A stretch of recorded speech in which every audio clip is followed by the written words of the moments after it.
Bonjour à tous et bienvenue sur Caro Magic Books. Comme d'habitude, j'espère que vous vous portez tous bien en ce mois de novembre. Voilà, qui n'est pas le mois le plus joyeux de l'année.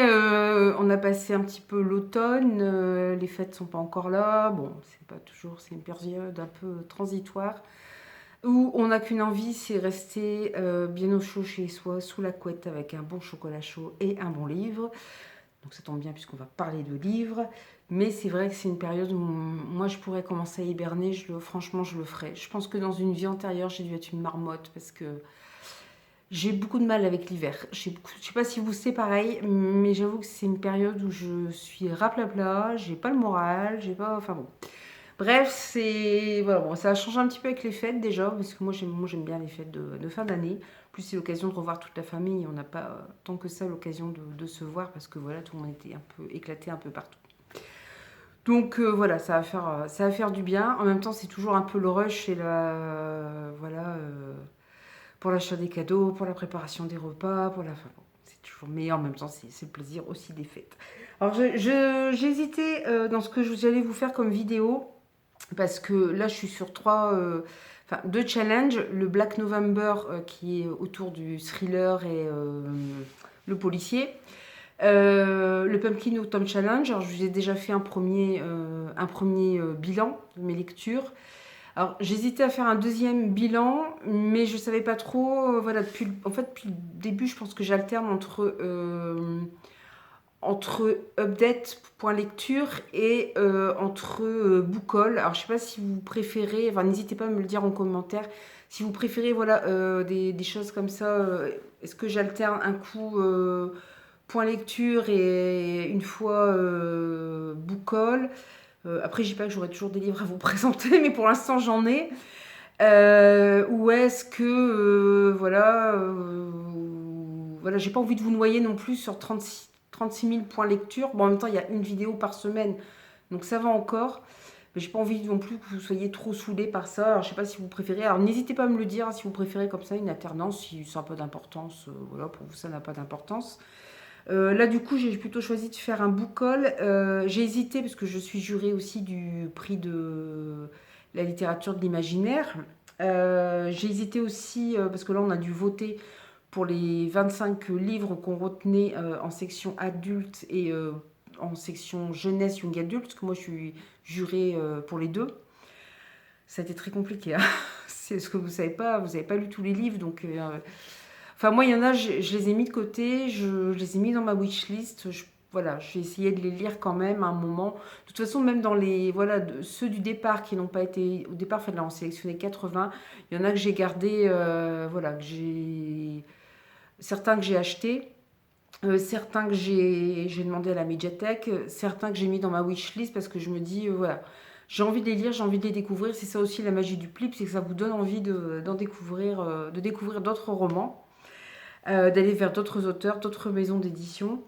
Donc j'ai pas voulu vous faire les 25 parce que dans les 25 il y en a très peu que j'ai à vous présenter en fait que j'ai lu. Alors je me dis après présenter à chaque fois c'est pas forcément super intéressant.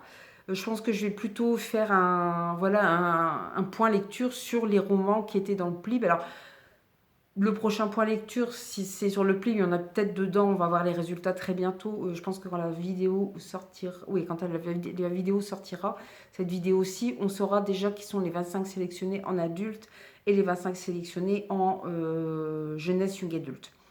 Donc voilà, je vous ferai peut-être, donc il y aura peut-être dedans dont je vous parlerai qui n'auront pas été sélectionnés, mais je vais quand même vous en parler. Mais je pense vraiment faire quelque chose à part qui parlera du PLIB. Je pense encore vous faire au moins un bilan, au moins un. Il faudrait que j'apprenne à être un petit peu plus rapide sur mes points lecture pour le Pumpkin Autumn Challenge qui se termine quand même très bientôt, le 4 décembre. Je ne me rends pas compte, mais ça va aller très très vite.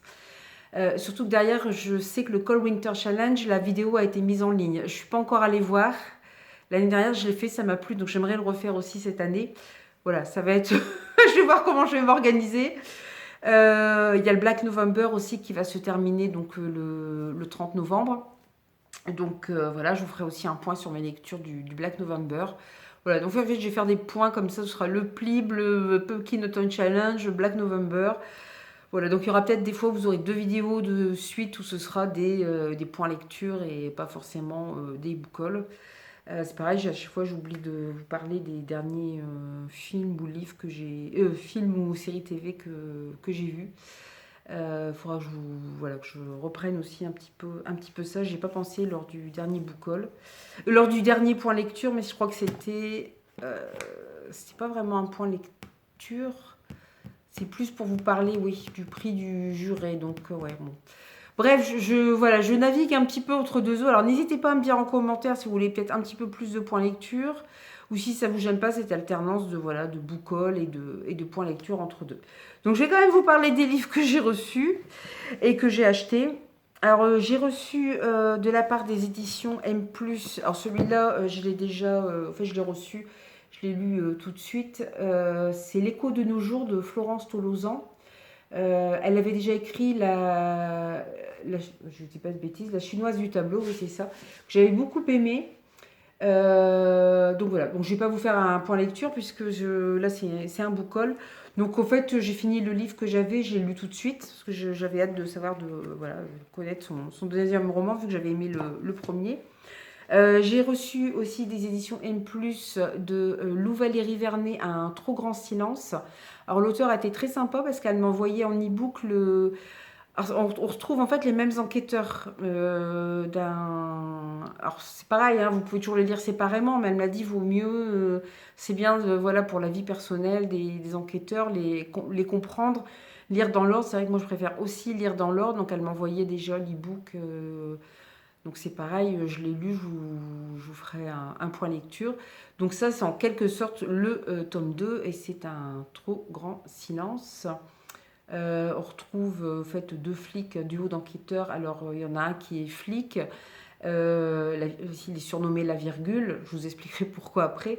Et le deuxième, c'est un privé, un ancien flic qui est devenu détective privé et qui s'appelle la Carpe. Alors là, on est en cette veille de Noël, Paris sombre dans la stupeur, la mort frappe à 6 reprises en 6 lieux de la capitale, dans un intervalle de 6 heures. Voilà, pour le duo d'enquêteurs, la Carpe et la virgule, privé et flic aguerri, une longue traque commence qui les mène d'impasse en impasse. Quel est le mobile du ou des tueurs? Quelle est la logique de cet enchaînement macabre? Le flair de l'un et le pragmatisme de l'autre ne semblent pas suffire. Voilà. Donc, je ne vous en dis pas plus sur le... C'est marrant, moi je suis pas très romance de Noël, mais j'ai quand même lire mon livre de Noël, mais ce sera un policier. Voilà. J'ai reçu aussi, alors là c'est des éditions... ne pas faire tomber le livre. Les éditions Il est midi, Perla da Vinci, j'aime beaucoup la couverture, vous voyez, c'est une espèce, voilà, un visage de femme, et le reste c'est un androïde, donc c'est de Christelle Lacroix. Je ne sais pas si vous voyez bien l'arrière, on voit cette petite fille, c'est assez mystérieux en fait. Donc on va parler je pense d'intelligence artificielle, une histoire d'humanité dans un monde déshumanisé. Ce roman mélange habilement le thème de l'intelligence artificielle et des manipulations génétiques formant le pivot de son univers. Une formidable histoire d'amour, improbable et inattendue, va germer au-delà des limites de l'éthique. L'impossible va s'inviter, adoucissant cet univers technologique et abrupt. Le lecteur se demandera alors où peut bien se cacher cette frontière si fragile entre l'envisageable et l'impensable. Voilà. En plus, Perla da Vinci, ça fait penser à comment Léonard de Vinci, je ne sais pas si c'est un rapport direct ou pas. J'ai reçu aussi de la part de Gabrielle W. Eliane des nouvelles de Werdo, de G. Werdo, je ne sais pas si je prononce bien. Alors là, on est dans un univers un peu carcéral. Sous l'impulsion de son frère Paul, Gabriel, en quête d'une nouvelle idée de roman, entre en contact avec G. Werdo, un détenu qui n'est plus que l'ombre de lui-même. Hanté par le souvenir de ses premiers amours, le prisonnier se livre sans concession sur son passé. Son témoignage révèle à Gabriel l'histoire d'un adolescent torturé à qui on a volé l'innocence. Entre traumatisme et premiers émois amoureux, le jeune homme découvre à travers les paroles de son aîné un monde de silence où certains secrets familiaux ne demandent qu'à être dévoilés. Voilà, donc ça ceux-là, je vais pas tarder à les lire de toute façon. Là voilà, j'alterne entre SP et Black November en fait, donc voilà, ces trois-là je vais pas tarder à les lire. Ah oui, et puis alors, j'ai reçu, alors j'étais super contente.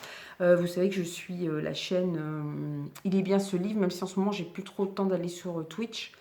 Mais là, comme on est en plein Black November, Séverine, hein, qui s'occupe de la chaîne, a demandé des maisons d'édition des lots pour le Black November. Donc, si vous avez l'occasion d'y aller, allez-y. Hein, il suffit d'aller sur l'Instagram ou sur le compte Twitch, il est bien ce livre. Et vous avez un groupe Facebook Black November, vous pouvez participer au défi.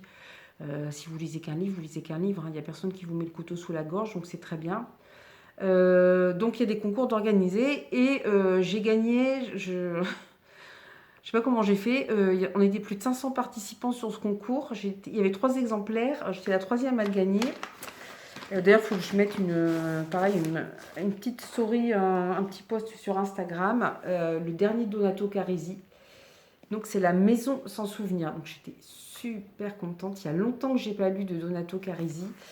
J'ai dans ma palle Je suis l'abysse qui doit être son dernier ou avant-dernier.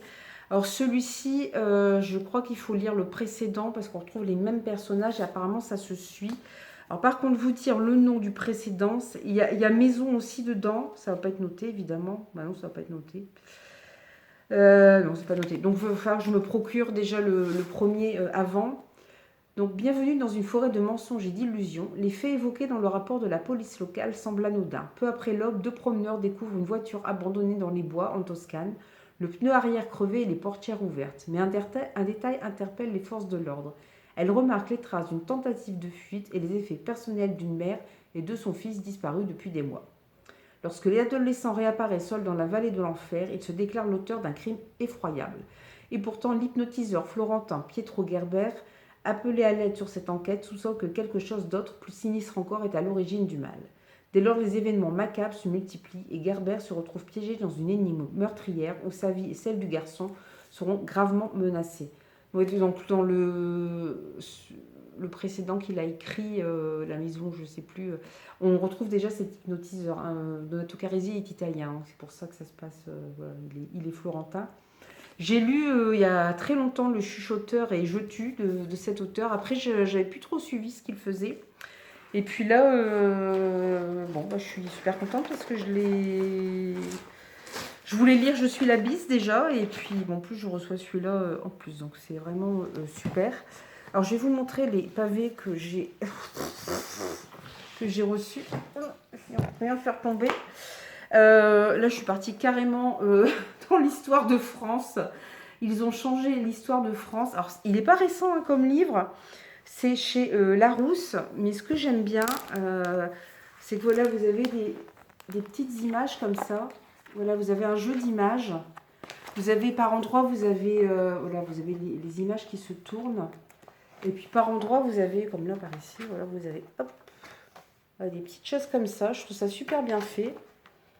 Des petites annotations, des petits... je crois qu'à un moment, voilà, vous avez carrément une enveloppe avec quelque chose dedans. Donc, je trouvais ça super. Et je me suis dit, tiens, en plus, bon là, mes enfants sont trop jeunes, mais je me dis que plus tard, ça pourrait être intéressant parce que ça fait un peu... livre-jeu, donc ça peut être c'est très bien illustré. Donc, voilà. Il n'est pas récent hein, comme livre, hein, mais... à l'époque, il était vendu 29,90 € et je me suis dit, tiens, pour les enfants, quand ils seront plus tard, quand ils feront de l'histoire, ça peut être sympa de découvrir ce livre. Toujours un peu dans les pavasses, dans les beaux livres, on va dire. Il y a longtemps qu'il me faisait envie, celui-ci. Alors, c'est La Bible des vampires d'Édouard Brazé. J'aime beaucoup les beaux livres que fait Édouard Brazé. J'en ai plusieurs, je les avais déjà présentés lors du mois de l'imaginaire. Il y avait comment c'était les contes, c'était l'encyclopédie du merveilleux, voilà. Après vous aviez les héros du merveilleux, les objets, donc comment ils appelaient ça? C'est pas les objets, c'était les, je sais plus, non pas les artefacts, pas les objets du merveilleux. J'arrive même pas à voir où est le livre. Pourtant il doit être là-bas en dessous. Mais bon, c'est pas grave. J'aime beaucoup ce qu'il fait. Là, il l'a écrit avec Stéphanie Brazé, qui je suppose est de sa famille. C'est illustré par Pascal Crossi et c'est aux éditions Le Pré au Clair. C'est vrai qu'ils ont toujours de superbes livres. En plus, je l'ai trouvé d'occasion. Donc, je suis super contente. Et comme je l'ai déjà dit, mais j'adore tout ce qui a trait aux vampires. J'aime beaucoup les dessins là, comme ça. C'est vraiment super beau, je trouve. Alors j'avais bien aimé l'encyclopédie du merveilleux parce qu'il les avait écrits, il les avait il avait pris comme dessinateur Sandrine Gestin et DJ Graffé, je crois. Et j'adore leurs dessins, tous les deux. Voilà, là, c'est pas les mêmes illustrateurs, mais surtout Sandrine Gestin, j'ai un livre de... Moi, j'ai un artbook de Sandrine Gestin, j'adore ce qu'elle fait. Donc, voilà, vous avez... Là, c'est les nécromanciens, par exemple. Donc, il me faisait vraiment... Vous voyez, l'illustration, elle est quand même assez effrayante. J'aime beaucoup ce genre de beaux livres. Alors, il est moins grand, moins haut que les autres. Les livres poétiques des ténèbres. Il y a même un calendrier des vampires. Ça, c'est excellent, ça. Calendrier des vampires. Alors, par exemple, novembre, la saison noire, Halloween, rituel du Necronomicon, sabbat des bêtes noires, chat noir, chauve-souris, araignée, corbeau, danse macabre, rituel du festin sanglant, rituel de l'aube mordorée, jugement de Galamaliel. 1er novembre, le jour des morts, fête de l'immortalité, fin de la saison rouge et début de la saison noire. La saison rouge, la saison noire, c'est pas mal, quoi. Ah oui, et puis en plus, c'est super, vous avez les signes astrologiques aussi. Les vampires, voilà, dans chaque ça, c'est excellent. Alors moi, je sais pas, je suis Capricorne. Le vampire du Capricorne, bon, ça va, les dessins sont pas trop effrayants. Alors, il cite du coup des vampires Rhiannon de Mortefontaine, comtesse de Lupanos. Je ne sais pas si c'est quelqu'un qui a qui a existé ou pas. Cérémonial, épitaphe, j'ai même l'épitaphe. Sigil, la veuve noire, c'est notre sang qui se lamente. Ouais, ça c'est excellent, c'est excellent. J'adore, j'adore. Je vais me faire un plaisir de le lire celui-là. J'ai acheté, je me rends compte que j'ai pas enlevé l'étiquette en plus. Mais ça, ces étiquettes, hein, je vous jure que je me prends la tête avec ces étiquettes parce qu'en fait, elles restent collées sur le livre. Elles ne s'enlèvent pas du livre, les étiquettes. Donc, il y en a déjà sur le prix et vous en avez encore en plus sur le côté. Celle-là, est-ce que je vais réussir? Oui, et je me dis si je les enlève pas tout de suite, après, pour les récupérer, bah c'est foutu. Alors, je vous ai peut-être déjà présenté les Outrepasseurs. Donc, chez les 3 tomes. Il y en a 4. Pour l'instant, j'ai acheté les 3 premiers. J'espère que ça va me plaire parce que j'ai acheté les 3 premiers. Et je suis contente parce que je les ai trouvés tous les 3 d'occasion et tous les 3 en plus en comment je pense que c'est sorti en... Je sais pas si c'est sorti en poche. Je dis ça, c'est peut-être pas sorti en poche. C'est Gulfstream. Alors, est-ce que Gulfstream fait des éditions en poche ou est-ce qu'après le livre de poche ou Pocket récupère? Je ne sais pas du tout. Je ne sais pas s'ils travaillent en collaboration avec eux. En tout cas, je suis contente. Vous voyez, les images sont super belles. Quand vous avez des images comme ça qui s'ouvrent. Bon, voilà, c'est Gulfstream. Ils font des super trucs. Donc, c'est le premier tome d'une trilogie envoûtante. Jure-moi fidélité, je te protégerai, nous le ferons tous. Nous, les outrepasseurs, tous ceux qui portent la marque. Regarde ces jeunes gens, voilà ta seule famille à présent. Vous combattrez ensemble. Il baissa le son de sa voix. Nos adversaires ne s'arrêteront jamais. Les fées nous pourchassent depuis 8 siècles. Une éternité pour nous, un instant pour eux. Peter, un adolescent sans histoire, échappe de justesse à un attentat et découvre que l'attaque le visait personnellement. Emmené à Lyon House, la résidence d'un mystérieux noble, il fait connaissance avec les membres d'une société secrète, les Outrepasseurs. Les révélations de ces derniers vont changer le cours de sa vie. Bon, je ne vais pas le lire. Voilà. Et ils sont en super bon... Voilà, je les ai eu d'occasion, mais vous voyez dans quel état. Ils sont en super bon état, quoi. Enfin, étiquette. Voilà, je suis désolée, vous allez dire que j'ai des tocs avec mes étiquettes, mais ça m'énerve de voir des étiquettes. Et parfois, je reçois le livre, je l'enlève tout de suite. Puis des fois, je mets le livre, je le pose en rangeant, je le regarde et tout. Puis je ne pense plus regarder l'étiquette. Donc voilà.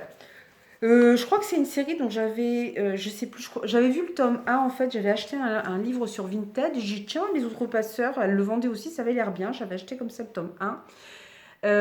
Et puis après, j'ai entendu Steph de Piketty en parler aussi sur sa chaîne YouTube.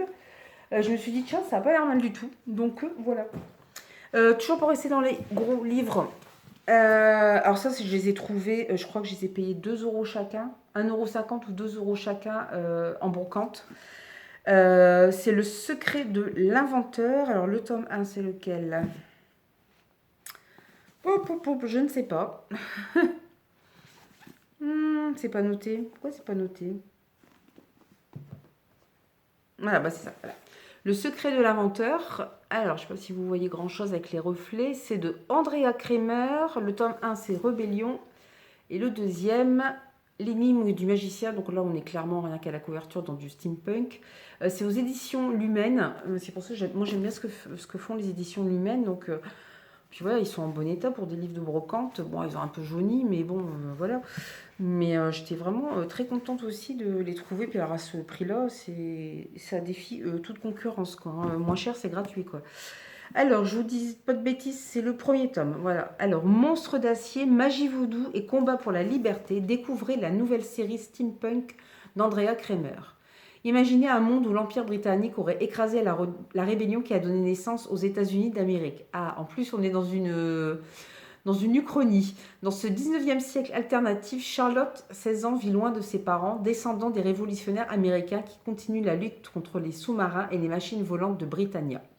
Entourée d'autres enfants de la rébellion, elle habite dans un réseau de grottes souterraines non loin de la cité flottante de New York, où les artisans de la ruche et les ouvriers de la grande fonderie côtoient l'aristocratie des vainqueurs.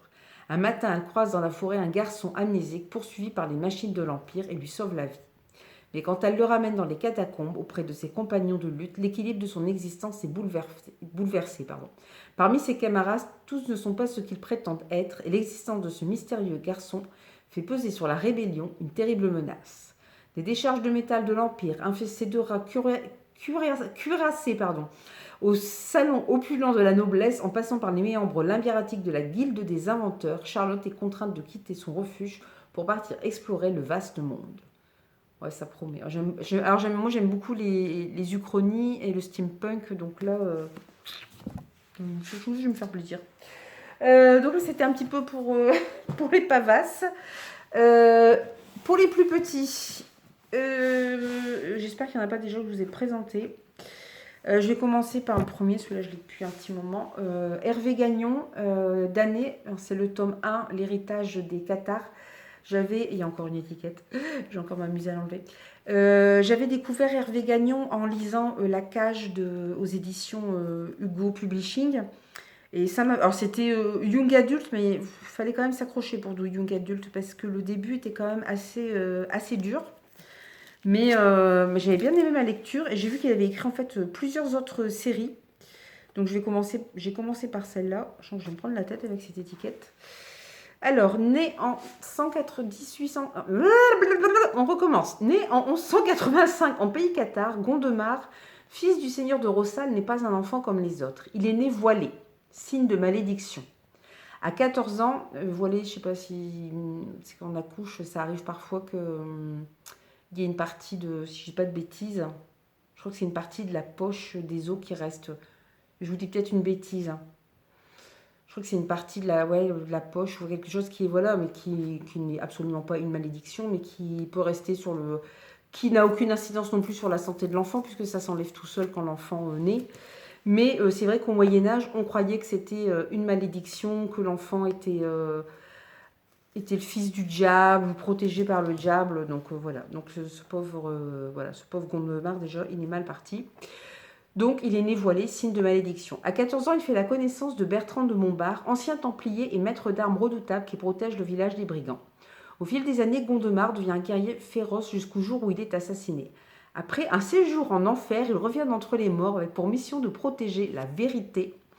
L'enjeu de cette quête où vont s'affronter cathares, templiers, croisés et parfaits, le salut de son âme. Alors ça mélange, c'est pour ça que ça m'a intéressée parce que ça parle des cathares. Moi, c'est toujours quelque chose qui m'a intéressée. Je ne sais pas si vous vous en souvenez, ce sont des gens, c'est surtout dans le sud de la France. Alors ils étaient toujours, il n'y avait pas encore le protestantisme, n'était pas arrivé. Il y avait toujours c'était des catholiques, mais des catholiques, on va dire peut-être plus fervents dans leur façon de vivre. Voilà, ça, ils voulaient devenir des parfaits. Le plus haut grade, c'était parfait, c'est-à-dire c'est vraiment vivre, ne commettre aucun péché, quoi. Et ça n'a pas plu à l'Église, qui ont certainement craint une scission. Qui plus est, le sud de la France était très riche, donc c'était aussi une occasion de s'emparer des biens du sud de la France.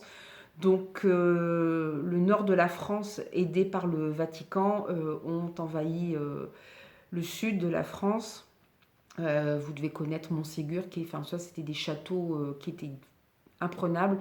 Moi, je suis allée en vacances visiter ces châteaux. Alors, bonjour, faut avoir du souffle hein, pour grimper parce que Montségur, c'est meilleur, c'est haut, mais c'est magnifique, mais il reste plus que des ruines parce qu'en fait, bah, ils ont tous été massacrés, quoi. Ils ont pas réussi à résister aux armées, enfin aux armées du Nord et voilà. Et soit ils abjuraient leur foi et revenaient dans le catholicisme normal, si je peux dire, soit ils étaient brûlés vifs. Donc on a quand même eu pas mal de bûchers qui se sont dressés et ça a quand même été un sacré massacre. Donc c'est intéressant. En plus, on va parler des Templiers qui ont eux-mêmes été massacrés. Alors je trouve que ça doit être au XIIIe siècle, je crois. Euh, j'ai peur de vous dire une bêtise. Philippe le Bel, peut-être. C'est Philippe le Bel, je sais plus. Le roi français qui a décidé. Mais c'est pareil, c'était aussi pour une question d'argent parce que les Templiers étaient aussi des banquiers, c'est-à-dire qu'ils prêtaient de l'argent. Au départ, les Templiers, c'était des croisés qui partaient voilà, en Terre Sainte à Jérusalem. C'est là qu'est né leur ordre, en fait, pour défendre le christianisme. Et puis petit à petit, c'est vrai que c'est devenu un ordre très important, un ordre puissant, un ordre riche. Mais leur but n'a jamais. Enfin, j'ai jamais entendu dire qu'ils voulaient renverser la royauté ou prendre le pouvoir, mais ça n'a pas forcément plu au roi de France, ni au Vatican, une fois encore. Donc, ben, on les a accusés d'hérésie, on les a torturés pour qu'ils avouent. Alors, évidemment, au bout d'un moment, vous avouez hein, sur la torture, hein, pour dire qu'ils avaient commis des actes hérétiques, voilà. Et c'est Jacques Mollet, je crois, c'est ça qui était le chef des Templiers à cette époque-là, qui a été brûlé vif. Et faut vérifier parce que je crois que c'est Jacques Mollet, mais je suis pas sûre. Il a été brûlé vif. Ils ont même fait une série à la télé. C'était Depardieu qui jouait Jacques Mollet. Et il a maudit les rois de France sur plusieurs générations. Et en fait, c'est le livre Les rois maudits de Maurice Druon. C'est cette histoire-là que ça raconte. Et en fait, c'est vrai qu'on voit que génération après génération, en fait, c'est l'ordre des Capétiens, je crois. Enfin, ça va être la fin ça va être les Capétiens. Ça va être la fin d'une dynastie royale, en fait. Parce que, voilà, va y avoir plein de guerres, des guerres avec l'Angleterre, va y avoir des trahisons, va y avoir des accusations d'adultère. Au sein de la royauté, ça fait très désordre, surtout quand ce sont des femmes qui sont accusées. Voilà. Et c'est vrai qu'on verra la fin quand même voilà, de cette dynastie royale et on se dit, alors que Jacques Mollet les avait maudits. Donc c'est pour ça que c'est quelque chose qui m'intéresse beaucoup. Et en plus, je vois qu'il a remis une touche de fantastique, donc ça c'est assez intéressant. Pour rester dans le fantastique, ça c'est pareil, c'est Steph de Piketty on en a parlé de ce livre, L'Exil. Oui, c'est ça, c'est elle. Alors, j'ai pas vu, je vois que c'est un tome 1 aussi. Prix imaginal des lycéens. Alors, c'est de Kella Marshall. Non, L'Exil, tome 1, Kella Marshall, c'est de Estelle Wagner. Elle en avait parlé en me disant qu'il voilà, il était passé un peu inaperçu à l'époque, qu'il était très bien. Je viens de me rendre compte que c'est un tome 1. Enfin, j'achète le suivant. Ironique destin que d'être né morphe, sans forme animale. Motif de honte pour sa famille, Kayla Marshall, petite fille de la foi, est considérée comme le maillon faible de la meute de la Vallée Noire. Aussi en est-elle chassée, elle qui n'a jamais mis un pied en dehors du territoire. Alors qu'elle goûte enfin à la liberté et s'adapte à une nouvelle vie, les ennuis pointent à nouveau le bout de leur nez. Déjà trahie une fois par son clan d'origine, pourra-t-elle se fier à quelqu'un? À Yann, le loup aussi beau qu'insupportable? À Max, le renard au passé mystérieux? Ou à Jérémia, l'irrésistible humain? Seul le karma en décidera. Un karma déterminé à se moquer d'elle et à faire ressurgir certains fantômes du passé. Alors, on est peut-être un petit peu plus dans de l'urban fantasy là. Bon, j'espère que ça va me plaire parce que l'urban fantasy, j'en ai lu beaucoup avant et c'est vrai que du coup, ça me tentait beaucoup moins. Mais avant, c'était les éditions Bragelonne dans la collection Millennium qui les éditaient, donc on les repérait plus. Mais c'est vrai que maintenant, tout le monde s'est un peu engouffré dans la brèche. J'espère que ça va me plaire. Je vais peut-être attendre avant d'acheter le tome 2 quand même, parce que si ça me plaît pas, je vais attendre un petit peu, je pense. En même temps, l'Urban Fantasy, c'est vrai que j'en avais relu une fois, ça m'avait vachement plu. Il y a longtemps que j'en avais pas lu et ça m'avait plu. Donc voilà, pourquoi pas. En tout cas, bon, bah, c'est voilà. Comme j'en avais entendu parler sur la chaîne de Steph de Piketty, je me suis dit, tiens, ça doit pas être mal. Je sais pas si on a encore le temps d'en faire un petit dernier. Toujours dans du fantastique. Alors ça, c'est la vieille édition, un Ghost Story de Peter Straub. C'est ressorti dans une nouvelle édition. Je me demande même si ça n'a pas été ressorti en grand format. Je sais plus. Alors, les quatre vieux messieurs respectables passaient leur soirée à se raconter de fabuleuses histoires de fantômes. Depuis la disparition d'un des membres de leur club dans des circonstances étranges, ils se sentaient menacés, perdaient le sommeil. Ils allaient bientôt se trouver impliqués dans la plus hallucinante histoire de réincarnation qui se puisse imaginer. Alors, en fait, ça m'a fait sourire parce que ce livre a été adapté en film, un très vieux film, un film des années 60-70. Et j'ai toujours eu envie de voir ce film et je me suis dit, ah mais en fait, c'est la même chose. Parce que ces quatre vieillards là qui se racontent, en fait, ils se rassemblent, ils se racontent des histoires de fantômes. D'où le titre. Sauf qu'ils ont certaines choses à se reprocher aussi. Donc voilà, va y avoir un retour de bâton. Donc c'est pareil. Je ne sais pas quand est-ce que je le lirai. Je l'avais mis dans ma liste du Pumpkin Autumn Challenge, mais je pense pas que j'aurai le temps de le lire en plus. Donc bon. Mais en tout cas, il est là, donc je suis contente de l'avoir. Vous voyez les étiquettes comme c'est casse-pied. Ben voilà, là c'est une étiquette que j'arrive pas à voir. Ah, il part un petit peu quand même. Mais je vous dis, l'anti-étiquette. Voilà, bon bah je m'arrêtais là. J'ai quasiment fait tout ce que je voulais vous montrer. Je suis contente, à part un, mais c'est pas grave, on en parlera une autre fois. Alors, bah, comme d'habitude, n'hésitez pas à commenter, à me dire si... Bah, là, il y a quand même des livres qui sont plus anciens, donc voilà, ceux-là sont un peu plus anciens. Vous les avez peut-être lus, n'hésitez pas à me dire ce que vous en avez pensé, si vous les connaissez. Les Outrepasseurs, c'est peut-être un petit peu plus connu. Moi, j'avoue que j'en avais pas entendu parler, c'est assez récent. Donc, n'hésitez pas à, voilà, à liker, puis à mettre un petit commentaire si vous les avez lus, ou, voilà, ou me dire aussi ce que vous êtes en train de lire en ce moment. C'est vrai que moi, je ne vous ai pas dit ce que j'étais en train de lire. J'ai lu donc le premier volume de Lou Valérie Vernet, et là, j'ai commencé le cas Chakamouk, en espérant bien le prononcer, parce que ça se passe dans le Rhode Island. Alors, je ne sais pas de quelle origine c'est. Mais bon, en tout cas, j'aime beaucoup. Donc voilà. Mais je vous en parlerai lors d'un prochain point lecture. Donc n'hésitez pas, comme d'habitude, à vous abonner, à liker, à commenter. Voilà, il n'y a pas de souci, qu'on discute ensemble de nos lectures. Moi, je vais vous laisser là, et je pense qu'on se retrouvera la prochaine fois pour un point lecture. Et puis, comme d'habitude, je vous laisse en vous souhaitant de bonnes lectures, enfin de belles découvertes et de belles aventures livresques. Et puis, je vous dis à très bientôt. Bye bye.